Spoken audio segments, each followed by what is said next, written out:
Salut, c'est Thierry Numéricoach, on se retrouve pour ce 12e épisode du calendrier de l'Avent Numéricoach. Nous sommes déjà à la moitié et aujourd'hui je vais te parler de Google Documents. Avant de te partager ces quelques secrets, je t'invite à liker cette vidéo, à la partager, à t'abonner à la chaîne YouTube ou encore de mettre en favori la playlist qui va apparaître juste au-dessus. A tout de suite derrière cet écran. Allez, c'est parti pour 5 fonctionnalités avancées dans Google Documents. On va voir la galerie de modèles, l'importation avec ou sans conversion, le mode hors connexion, le mode plan et la table des matières. Alors, tout d'abord, rendez-vous dans le Drive. Pour créer un nouveau document, vous pouvez utiliser ici cette astuce, un nouvel onglet. Vous mettez Docs avec ou sans S, .new et un nouveau document s'ouvre ici à partir de 0. Pour mettre un titre, mon premier GDoc, là vous écrivez la première phrase et là en cliquant juste sur document sans titre, il va reprendre effectivement le contenu de la première phrase. Le document sera automatiquement rangé à la racine de la vue Mon Drive. Je me positionne sur mon Drive et donc l'idée c'est de voir où se trouve la galerie de modèles. Je clique sur Nouveau. Je ne clique pas ici sur Google Documents, ça va ouvrir un document à partir de 0, comme ici. Je vais plutôt utiliser le bouton Nouveau, puis la flèche à droite, et là je vais pouvoir accéder à la galerie de modèles. Je clique sur À partir d'un modèle, deux possibilités. Je retrouve les domaines de mon entreprise. Donc là, en haut à droite, j'ai la possibilité d'envoyer de nouveaux modèles sauf si l'administrateur du domaine le bloque. Là, je retrouve tous les modèles de mon entreprise. Et dans Général, je retrouve des modèles proposés plutôt par Google, rangés par thématique, professionnel, personnel, des lettres, des CV, enseignement, etc.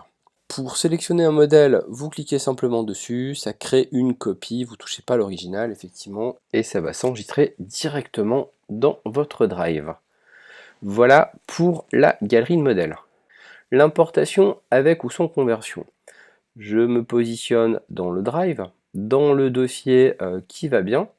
Donc je prends par exemple ce dossier-là. Ici, je clique sur Nouveau, Importer un fichier. Donc je vais sélectionner le fichier à importer. Je clique sur le bureau et je récupère ici le guide du formateur Numéricoach. 15 mégas, je clique sur Ouvrir. Le document est en cours d'importation dans le Drive que j'ai sélectionné. Alors l'importation est terminée et je retrouve effectivement ici le document Word présent sur mon ordinateur converti au format Google Documents. Si je ne souhaite pas convertir le document, je vais dans les paramètres de mon Drive et ici je décoche la case Convertir les fichiers importés au format Google Documents. Ainsi le Word restera au format Word. Je réitère avec la case décochée, je vais importer le même fichier, ça ira un petit peu plus vite puisqu'il n'y a pas de conversion. On retrouve ici le document au format Word. Je clique sur Ouvrir avec Google Documents pour pouvoir éditer ce document. Alors comme vous pouvez le voir sur cet écran, Docs, Sheet et Slide vous permettent désormais de modifier et de partager vos fichiers au format Office. Alors plus concrètement, sans conversion au format Google, il est possible dans le Drive d'éditer un document au format Microsoft. Concrètement ici, c'est toujours un format Microsoft Word. J'ai la possibilité de changer des choses dans le document. Le document n'a pas été converti au format Google. Je peux également collaborer à l'intérieur de celui-ci. Pour le convertir au format Google, je clique sur Fichier et je l'enregistre au format Google Documents. Parlons maintenant du mode hors connexion. Alors pour le mode hors connexion, je retourne dans les paramètres du Drive, je clique sur Paramètres, puis j'active le mode hors connexion. Je clique sur OK et je peux ainsi, en faisant un clic droit sur un document, rendre disponible hors connexion un document au format Google ou au format Microsoft. Le mode plan est situé en haut à gauche avec cette icône. Vous pouvez y accéder également via le menu Afficher, puis afficher le mode plan.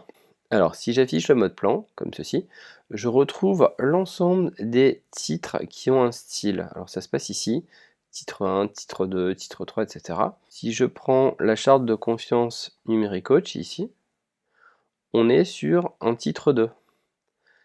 Qu'est-ce qu'un intervenant NumériCoach? Ici, on va plutôt être sur un titre 1. Donc le mode plan permet de naviguer rapidement dans le document par rapport aux différentes thématiques. Voilà, je vais aller sur le juridique, hop, j'ai directement le chapitre. À ne pas confondre avec la table des matières qui s'insère de la manière suivante.